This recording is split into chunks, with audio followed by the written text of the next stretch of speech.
Paulo Freire, que significado o senhor atribui ao título Doutor Honoris Causa que recebeu na semana passada na Universidade de Genebra? O que eu posso te dizer, fundamentalmente, ao responder a tua pergunta, como me sinto diante desse título. Eu deixo de lado o aspecto indiscutível, que é esse de que falei, o do reconhecimento à minha obra. E me preocupa o outro aspecto que está implícito nesse, mas não está escondido nesse, mas que é o que eu percebo bem. É o desafio que esse título me faz daqui para diante. Les parents Freire durent émigrer à l'intérieur de leur immense pays à la recherche d'un lieu où il soit moins difficile de vivre. Paolo a eu faim et a compris la faim des autres. Encore enfant, écrit-il, je suis devenu un homme à cause de la douleur et de la souffrance qui, cependant, ne me firent pas sombrer dans le désespoir. À 10 ans, j'ai commencé à penser qu'il y avait beaucoup de choses qui n'allaient pas dans le monde des hommes. Et bien qu'étant encore enfant, je me demandais ce que je pouvais faire pour aider. 30 ans plus tard, Paulo Freire a aidé des milliers d'ouvriers agricoles à s'expliquer la réalité qui les écrase.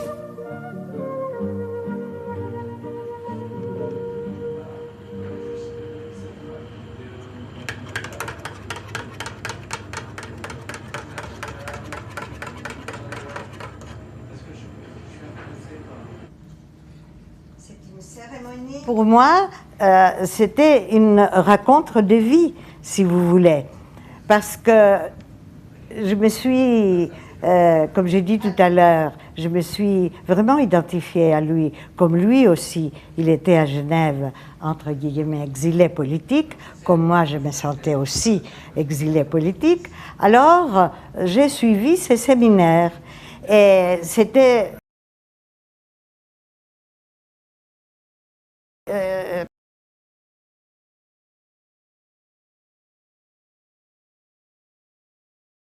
Comme j'ai dit, une rencontre, c'était une révélation pour moi. Un pédagogue à Genève parlait avec cette sagesse pour les peuples, pas seulement pour les opprimés, parce qu'on associe Paulo Freire à sa théorie des opprimés, etc., mais pour les peuples en général, pour l'intelligence collective, pour la construction du savoir comme un acte collectif et pas individuel.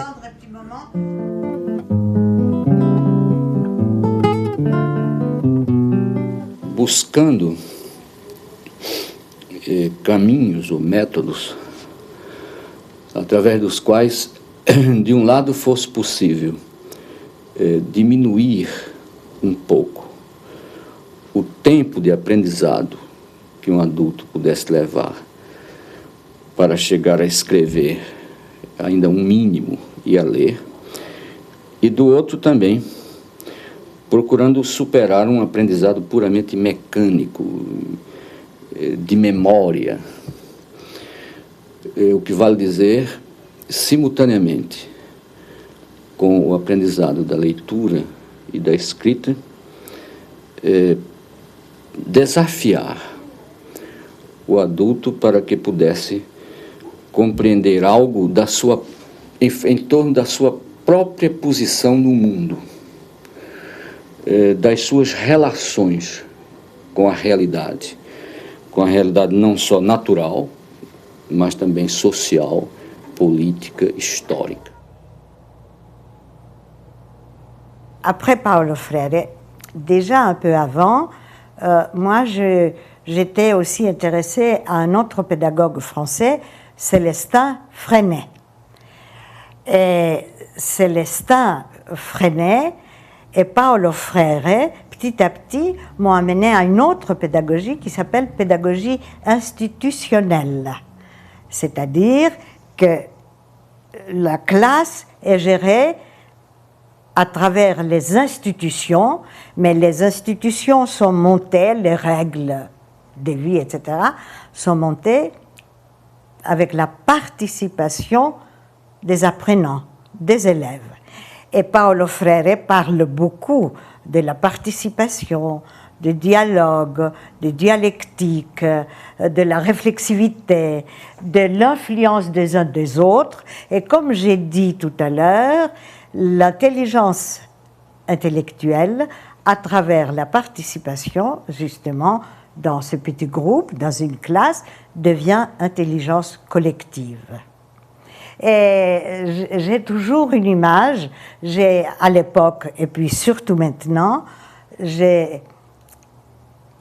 j'associe Paulo Freire à Socrate, au philosophe Socrate, parce que Socrate faisait la même chose, avec ses élèves, et à travers le dialogue,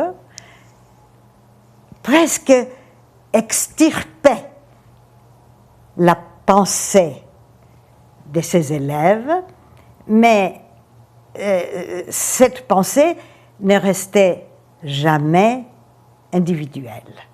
Et Paulo Freire disait ça, jamais individuelle, mais aussi à travers cette participation, cette pensée devient effectivement collective. Et c'est comme ça qu'on peut dire que la pédagogie et l'enseignement de Paulo Freire est révolutionnaire, parce que à travers tout ça, surtout à travers la conscientisation, comme il disait, la prise de conscience, pas seulement du vécu et de la misère où nous vivons, mais aussi de qui je suis, qui est l'autre, et quels sont mes besoins et quelles sont mes possibilités.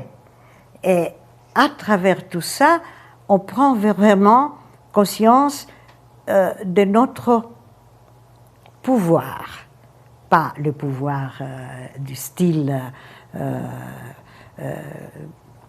un pouvoir exercé sur les autres, mais un pouvoir que nous avons tous ensemble à changer le monde. Les résultats obtenus dans le Nord-Est impressionnèrent profondément l'opinion publique. On décida alors d'appliquer la méthode à tout le territoire avec l'appui du gouvernement. Entre juin 63 et mars 64, furent organisés des cours d'animateurs dans tout le pays. Le plan d'action de 64 prévoyait l'installation de 20 000 cercles culturels capables de former dans l'année même environ 2 millions d'élèves.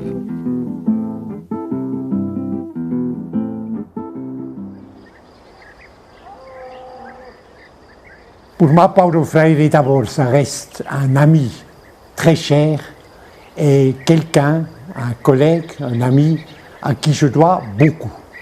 Pas seulement ce qu'il m'a enseigné sur le Brésil, mais l'exemple qu'il m'a donné en tant que professeur et en tant que combattant contre la dictature. Quand il était ici, il a eu une influence très profonde sur les étudiants, en tout cas, parce qu'il avait une méthode d'enseignement inspirée par ses convictions de professeur qui était tout à fait différente. Lui, par exemple, il disait il n'y a pas de vérité que je peux vous transmettre. Toute vérité sort du partage des consciences. Toute vérité scientifique est une œuvre collective. Il n'y a pas de hiérarchie entre un professeur qui sait et des étudiants qui savent, qui apprennent de ce professeur. C'est l'aventure collective et le terme est de lui, du partage des consciences. Et de ce partage des consciences, naît l'évidence, naît la libération, et avec le savoir naît la libération, avec la libération, l'émancipation, et une fois que l'homme est libre et émancipé, eh bien, il lutte contre l'injustice.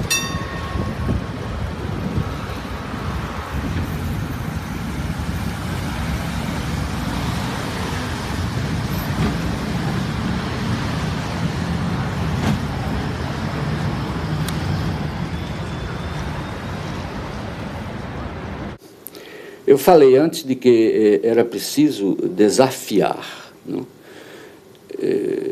O adulto, ou os grupos de adultos analfabetos. desafiá-los a partir de certas representações da realidade concreta que eles experimentavam. Como, por exemplo, neste livro aqui, isso aqui era uma das, como dizer, das representações de uma certa realidade que nós usávamos para desafiar aos camponeses e também aos operários urbanos. Nessa representação aqui, e fazíamos slides disto, se vê facilmente um homem, tem em uma de suas mãos ele tem um livro, na outra tem uma enxada, um instrumento de trabalho, se vê uma árvore, se vê uma casa, um poço, pássaros. E evidentemente que não há nenhuma palavra escrita aqui. Mas no momento em que se apresentava esta situação, numa projeção, num slide, ao grupo de analfabetos, esse desenho representa indiscutivelmente uma dimensão da experiência concreta que eles tinham.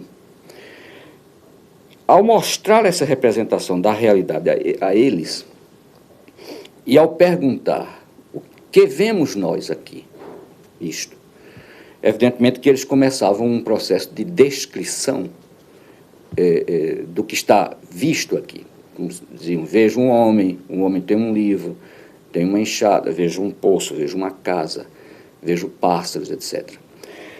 Esta é a forma normal de qualquer grupo, é o da descrição dos elementos parciais que compõem essa realidade total.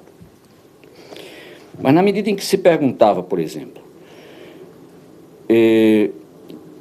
quem fez o poço? Ele dizia, mas o homem fez o poço, ou os homens fizeram o poço. Por quê? Porque se precisava de água. E por que se precisava de água? Como fizeram o poço os homens? E no momento em que você pergunta como fizeram os poços, no caso brasileiro, era, de modo geral, respondiam, fizeram trabalhando. Então você pergunta, e o que é trabalhar? Quer dizer, numa discussão como esta, os analfabetos, em primeiro lugar, se reveem na situação concreta deles, da sua experiência existencial. Em segundo lugar, vão descobrindo a pouco e pouco que é exatamente através da ação que os seres humanos exercem sobre a realidade concreta que eles não fizeram, que eles podem transformá-la. Mas na medida em que transformam essa realidade, eles criam produtos do seu trabalho. E esses produtos terminam por constituir-se em elementos culturais. Então, o analfabeto, nesta hora, por exemplo, percebia que transformar a realidade com o seu trabalho, com a sua ação e a sua reflexão, é uma forma de criar e recriar o mundo. Portanto, de assumir um papel de sujeito transformador e não de objeto recipiente.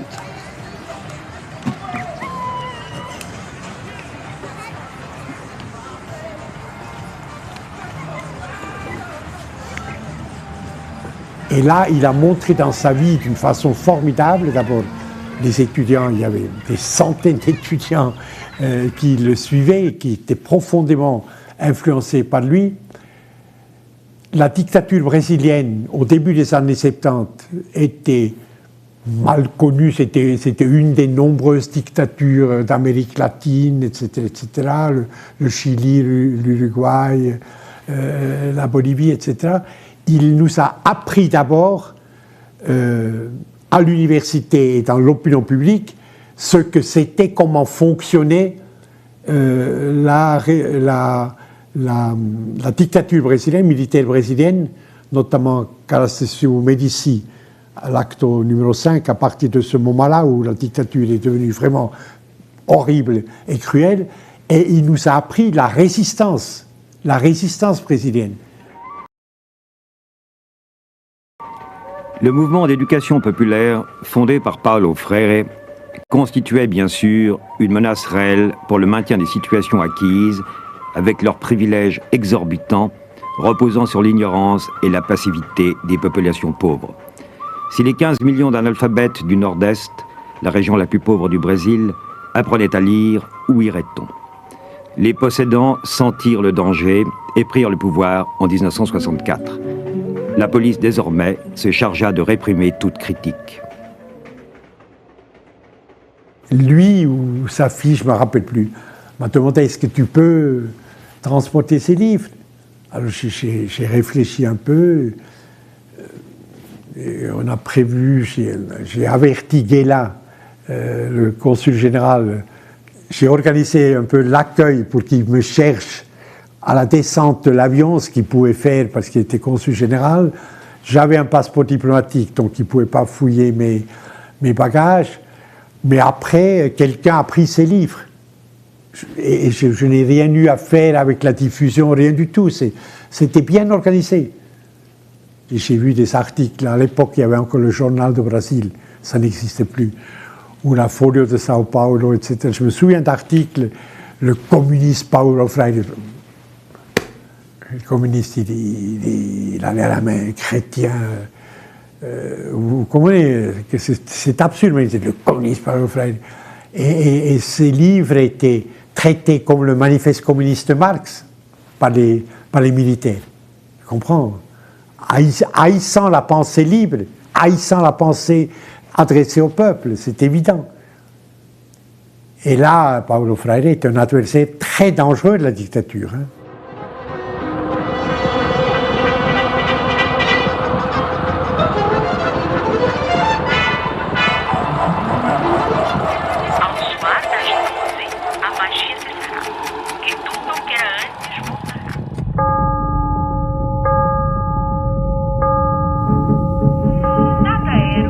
C'est parce qu'à travers l'alphabétisation, Paulo Freire visait la libération des opprimés qu'il fut contraint à l'exil. Le coup d'État de 64 mit brutalement fin à l'alphabétisation du Brésil. Les milieux réactionnaires comprirent qu'apporter la culture au peuple, c'était du même coup amener celui-ci à douter du bien fondé de leurs privilèges. Les analphabètes étant exclus du droit de vote, diminuer leur nombre, c'était augmenter celui des électeurs. Des hommes éduqués à la liberté, c'était une menace politique pour les possédants. Paulo Freire fut arrêté, emprisonné, interrogé entre guillemets 4 jours durant. Il réussit pourtant à s'enfuir au Chili, où il reprit son effort. Puis, nous l'avons déjà dit, il gagne Genève pour se consacrer à la cause écuménique.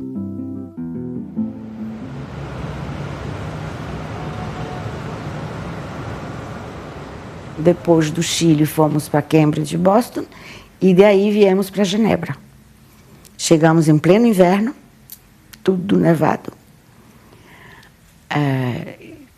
Como você estava dizendo, nos estranhava muito o silêncio, a tranquilidade, ninguém falava alto, não se podia deixar cair um papel no chão. Sempre vinha uma senhora, a senhora deixou cair alguma coisa, como dizendo, isso não se faz.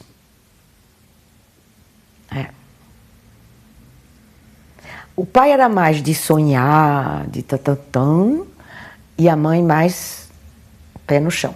2 e 2 são 4. Para o meu pai podia ser 5, como para mim também.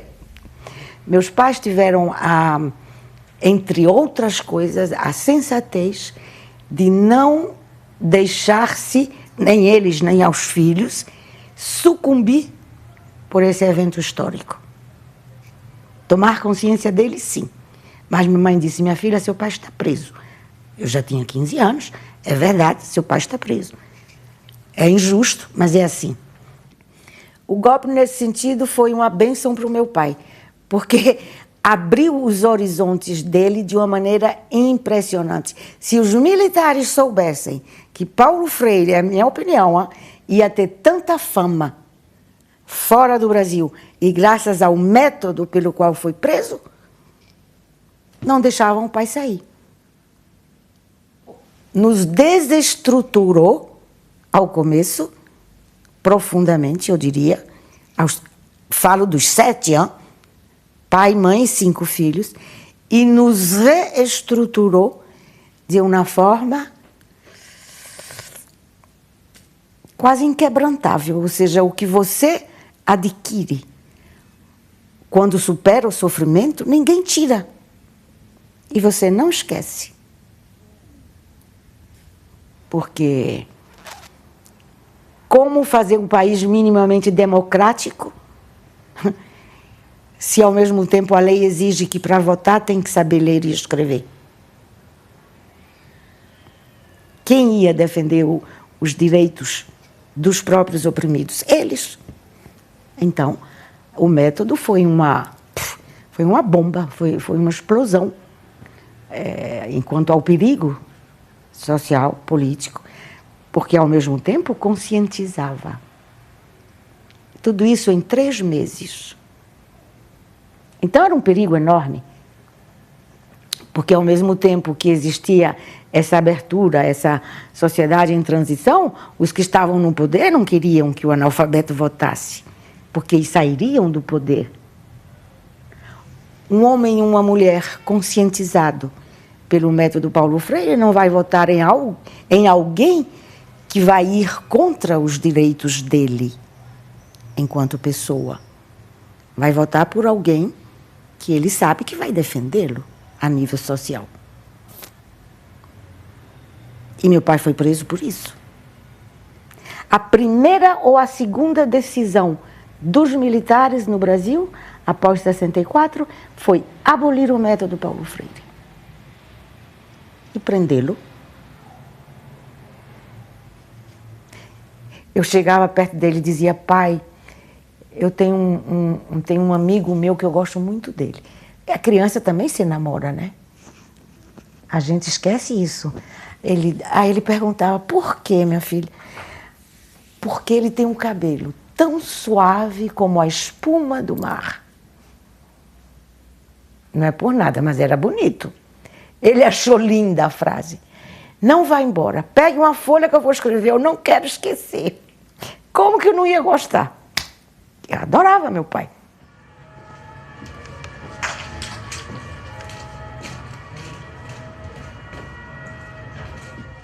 Por exemplo, um dos aspectos da conscientização é exatamente um aprofundamento da tomada de consciência que normalmente os seres humanos fazem da sua realidade porque são seres humanos. Quer dizer, uma das características dos seres humanos é exatamente tomar consciência do seu contexto pelo fato de que eles estão em relação dialética com o contexto.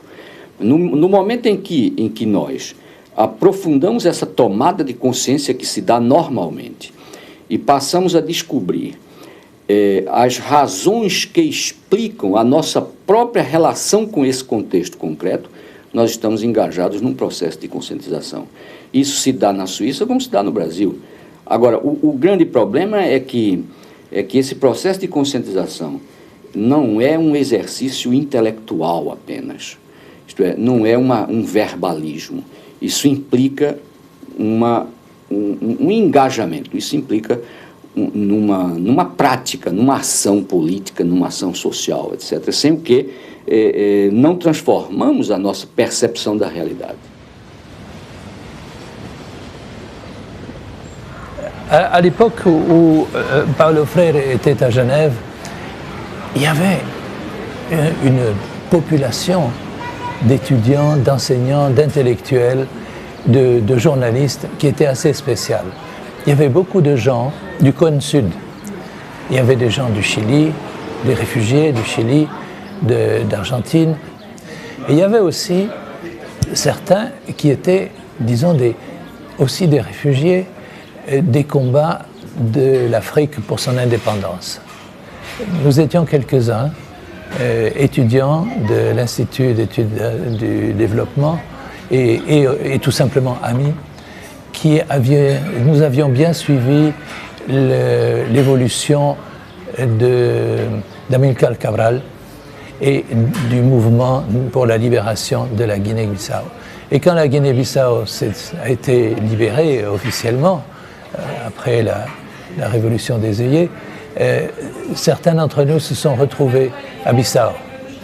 Et moi j'étais en particulier avec des gens qui étaient un peu les mêmes. Il y avait aussi des gens qui venaient du cône sud et des gens qui venaient d'autres combats en Afrique. C'était les mêmes, mais là ils étaient sur un terrain concret. Quel était l'objectif dans ce qui me concerne? L'objectif c'était d'améliorer la performance éducative d'un certain nombre de chefs de la guérilla qui avaient déjà commencé des programmes de formation populaire dans le maquis. Dans un maquis, on n'est pas très actif. On doit rester tranquille, on ne doit pas bouger, on ne doit pas se faire attraper. Et alors on en profite pour essayer d'améliorer la formation élémentaire de la population qui est autour de vous. Dans quelle langue? Dans le criollo. Et c'était ça l'élément très important sur lequel Paulo Freire pouvait contribuer. Il s'agissait donc, pour améliorer la performance de ces militaires, entre guillemets, de ces guerrilleros, il s'agissait de leur donner des outils pédagogiques, de les convaincre qu'on pouvait faire de la formation pas seulement en portugais, mais en criollo, et de les convaincre aussi qu'on pouvait faire des documents pour les cours d'histoire à partir de l'histoire contemporaine, à partir de leur histoire. C'est-à-dire pas de l'histoire de l'arrivée des premiers Portugais en Afrique, mais plutôt de ceux qui étaient restés les derniers et de la lutte.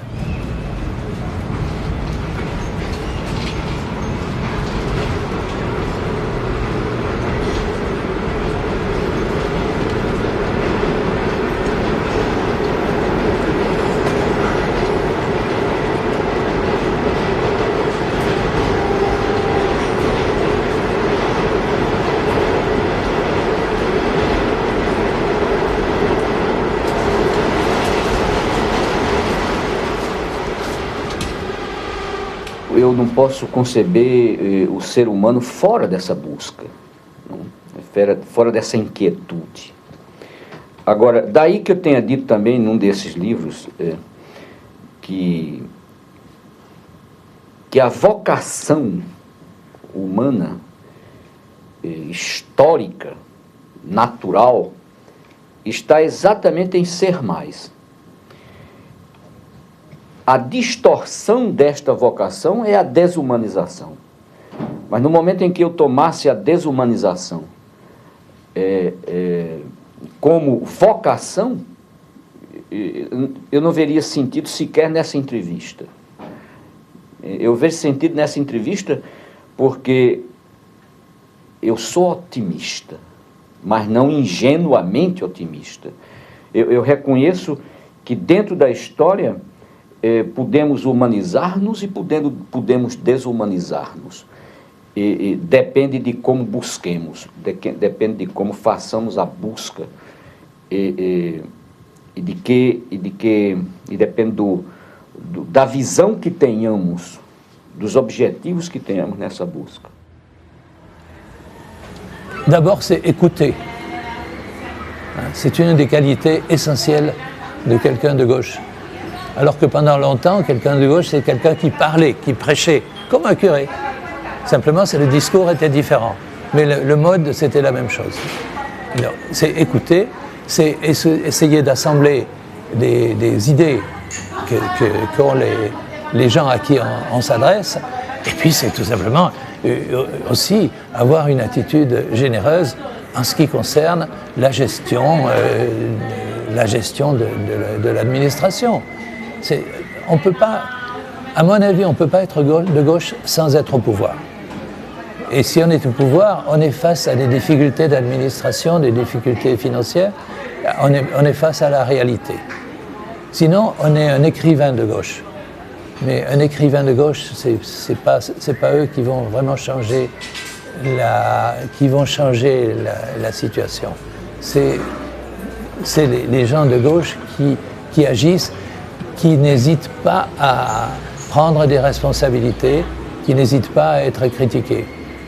Et il faudrait peut-être quelques Paulo Freire supplémentaires ou quelques autres idéalistes pour qu'on s'ouvre un peu plus. Não foi a educação burguesa que criou a burguesia, mas foi, pelo contrário, a burguesia que, tendo feito a sua revolução e pondo de lado, esgotando o poder da aristocracia, foi a burguesia que, já no poder, criou a sua educação, quer dizer, a educação burguesa, cuja tarefa seria exatamente multiplicar a ideologia burguesa. E não ao contrário, como eu disse antes, quer dizer, não foi um grupo de pessoas que se reuniu um dia numa universidade e disse, olha, vamos pensar um modelo bonito de educação que nós vamos chamar burguesa. E que criou então esse modelo e disse, bem, mas já que esse modelo é tão bonito, por que agora não criar o homem burguês através dessa educação? Não, isso nunca existiu na história, nem vai existir. Mas para que tenhamos uma educação diferente, radicalmente diferente, teremos que ter uma transformação também na sociedade.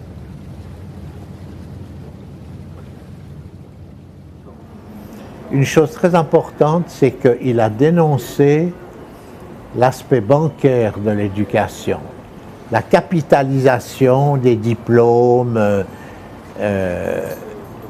de ce qu'on pouvait mettre dans les curriculums vitae, etc.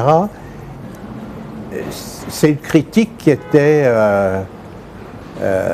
que je trouve une critique fondamentale, hein, de lutter contre la conception bancaire. Mais on a beaucoup dit depuis.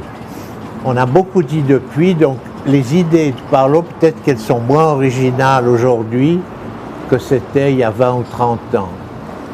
Il n'y a pas forcément des contradictions, il y a une difficulté que je trouve à appliquer ce qu'il a dit dans des contextes de scolarisation qui restent nécessairement très traditionnels. L'application de ce qu'il a défendu comme idée, elle est un peu en contradiction, en ce sens qu'elle reste un peu au niveau des idées. Voilà ce que je dirais. Mais je pense qu'il y avait des grandes intuitions que étaient justes e que restent vraies e importantes. De modo geral, porque há exceções, claro, muitas exceções, de modo geral as escolas funcionam como casas de transmissão de saber, quando, no meu entender, elas deviam ser contextos teóricos em relação com o contexto concreto, da própria experiência viva, no real, que os educandos têm. E, sem fazer nenhuma separação entre esses dois contextos. Em segundo lugar, a escola deveria desafiar os educandos no sentido de desenvolver uma percepção cada vez mais crítica da realidade. Mas, na verdade, também o problema é que as escolas não criam a sociedade, mas é a sociedade que cria as escolas. Isso não significa que não haja uma relação dialética também entre as escolas e a sociedade. Mas são as sociedades que fazem a escola. E depois a escola condiciona a preservação da sociedade que as fez. Então, juntos, a Ivan Illich, a Rogers, chegou Paulo Freire. Eu penso que a obra de Paulo Freire está muito importante aqui na Universidade de Genebra. Por quê? Porque a tendência no sistema educacional na Suíça é uma tendência tecnicista. Significa que nossos alunos de mestrado, doutorado, não fazem a conexão que a educação e a política são juntos. Então, usando a obra de Paulo Freire, isso permite a estudantes que estão trabalhando no contexto de um país rico entender que a educação não se pode desconectar da política. Então, para mim, a obra de Paulo Freire realmente é uma obra atual. único pensador em educação que praticou também a política de educação. Você sabe, como professor na universidade, podemos ter uma ideia muito boa sobre educação. Em nossa sala fechada, em nossos livros. É interessante que a obra de Paulo Freire no Brasil está presente na academia. Mas na política educacional está cada vez menos presente. Uma das ideias interessantes de Paulo Freire é o que posso chamar em francês educabilité universelle. Em português é a ideia que a educabilidade do sujeito é universal. Então, para mim, em Genebra ou em qualquer lugar do mundo, uma adaptação positiva do pensamento de Freire é possível. É possível. Não como um livro religioso, mas como uma referência teórica e prática.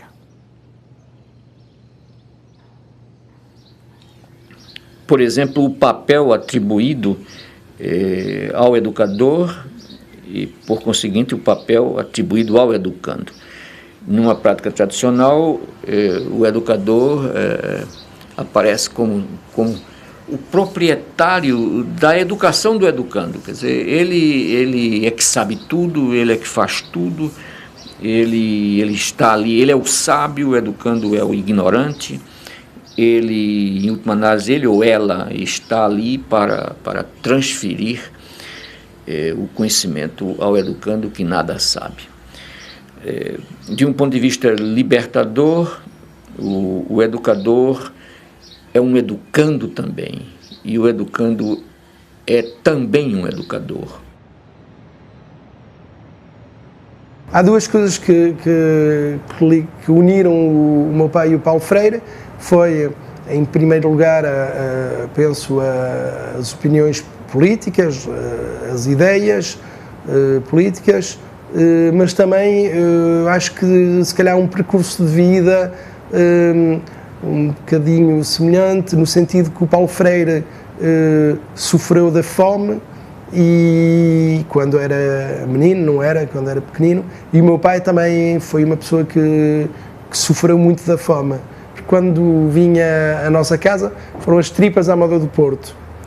E então comia sempre as tripas. E um dia ele disse ao meu pai, José, porquê é que tu não fazes a feijoada brasileira? Porque o meu pai também tinha alguns clientes brasileiros, mas os clientes brasileiros que tinham aqui eram pessoas do poder no Brasil, quer dizer, o Paulo Freire era exilado, claro que não eram do mesmo bordo, não é? E então o meu pai dizia ao Paulo Freire, eu tenho alguns clientes brasileiros, mas não sei, e o Paulo Freire disse, olha, porque é que não me fazes a feijoada brasileira? E o meu pai disse, mas nós não sabemos fazer isso. Isto é muito fácil, é quase como as tripas. Um destes dias vamos vir cá e vamos te ensinar. E um dia à tarde veio com a dona Elsa, com a esposa, e trouxeram feijão preto, trouxeram carne que receberam de mala diplomática, carne seca do Brasil, trouxeram todos os ingredientes que eram precisos e fizeram a feijoada brasileira. A minha mãe, que era cozinheira, estava na cozinha, viu como é que eles faziam e a partir daí começou a fazer a feijoada brasileira. Ao princípio fazia à quarta, depois fazia quarta e sábado, que são os 2 dias, mais ou menos, acho que em São Paulo é um dia e no Rio é outro, então fazia quartas e sábado e depois começou a fazer a feijoada, a ter à carta. Continuamos a ter a feijoada brasileira à carta, porque foi um prato que nunca mais pudemos tirar, porque tem muito sucesso, os clientes suíços adoram, os portugueses e os brasileiros de Geneve também vêm comer. E então essa primeira feijoada que a dona Elsa e o Paulo Freire vieram fazer, o que é que aconteceu? Naquele dia à noite, quem é que vem comer? Vêm comer os tais fulanos do poder fascista no Brasil e que estavam aqui em missão diplomática, não era? Seguramente ou na ONU, e o meu pai disse, tenho uma coisa para vocês hoje à noite, então o José, o que tem? E o meu pai, feijoada brasileira. Feijoada brasileira?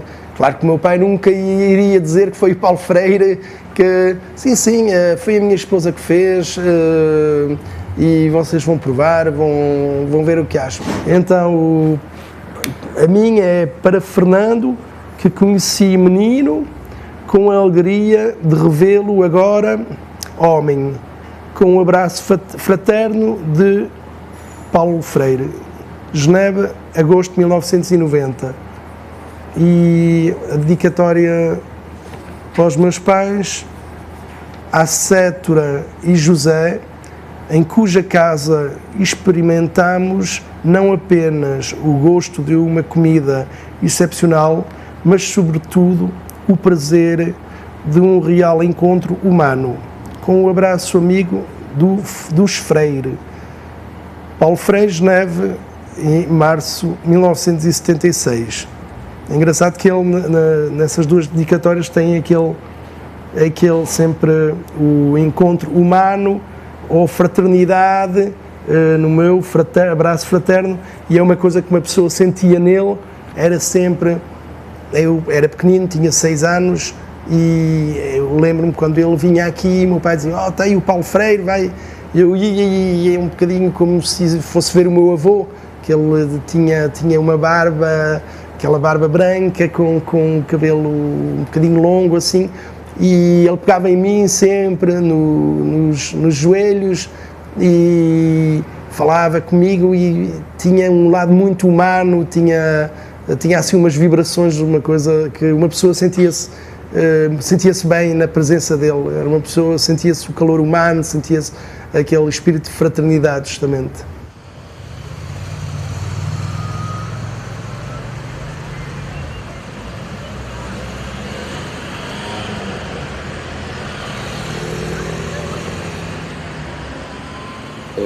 Numa perspectiva cristã, eu particularmente não me posso compreender a não ser engajado num processo de libertação.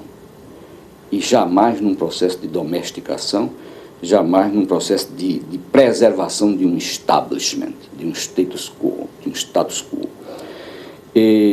mas isso não significa que, ou melhor, eu tenho a impressão que eu não posso falar abstratamente de um papel das igrejas diante disso, porque as igrejas são instituições também históricas, insertadas no processo histórico. Então, daí que encontremos igrejas que se comprometem muito mais com o processo de libertação e homens de igreja que se comprometem muito mais com o processo de preservação do status quo. Mas se tu me perguntas qual é a tua posição, eu repito, a minha posição é essa. Eu não me concebo como um homem pretendendo vir a ser cristão. E gostaria de explicar isso. De modo geral, eu temo dizer eu sou um cristão, porque eu acho que ninguém é, todos estamos procurando ser. Nos transformaremos ou não na nossa prática histórica. Do meu ponto de vista, é impossível essa busca cristã sem me comprometer com um real processo de libertação dos seres humanos. E essa libertação, a meu juízo, também não se dá dentro da consciência de ninguém, mas se dá dentro da história, na transformação da realidade. Prochain arrêt, stand, correspondance, ligne 1, 14, 15, Pensando, por reservas tuteras, ¿hasta cuándo? Siempre que te pregunto de cuándo, cómo y dónde, tú siempre me respondes, quizás.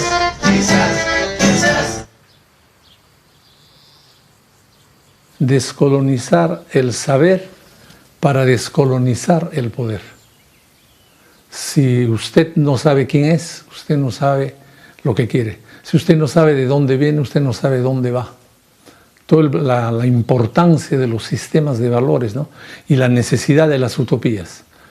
Eso se reúne rápidamente con lo enunciado por Paulo Freire, ¿no?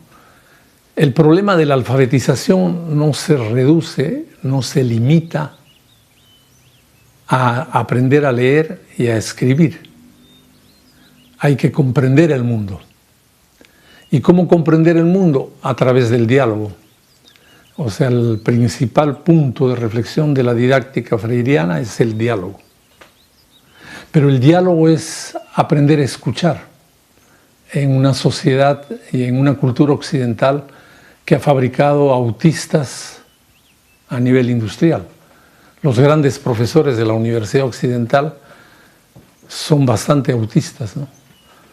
Gente que creen que han comprendido todo a partir de la racionalidad, donde solamente se ha privilegiado la inteligencia racional y se ha despreciado la inteligencia emocional, la inteligencia social y todo lo que sea lo social, el diálogo, la construcción con los otros, la solidaridad.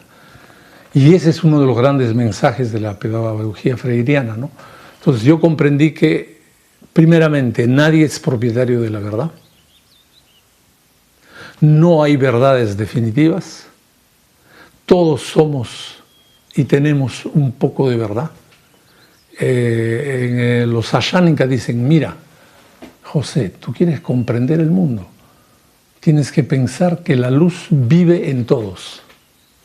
Mira el río, el agua, brilla, ahí está la luz. Mira la mirada de los niños, también ahí está la luz. Si nosotros reunimos toda esa luz y dialogamos, podemos comprender el mundo. Es la pedagogía freiriana, el diálogo, dar la palabra, ¿no? Aprender a escuchar, respetar al otro y aprenderle desde la realidad a construir una comprensión de la sociedad y explicar por qué sufre, por qué hay tanta injusticia, ¿no?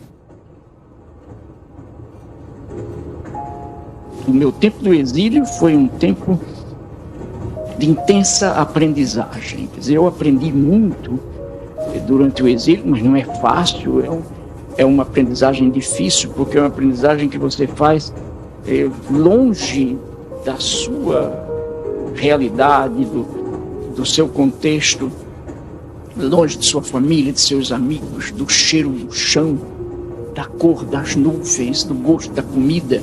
E não é fácil a gente aguentar essa saudade grande.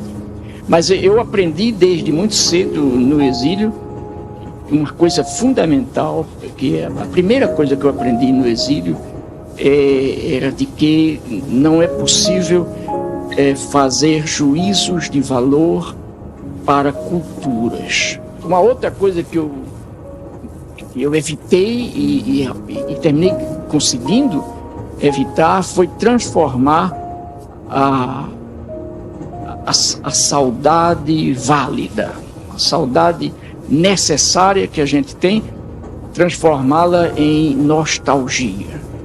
E se eu tivesse aceito e ficar churumingas, lamentando a distância em que eu estava, eu não teria podido fazer coisíssima nenhuma e não teria podido aprender a amar o outro contexto onde eu estava.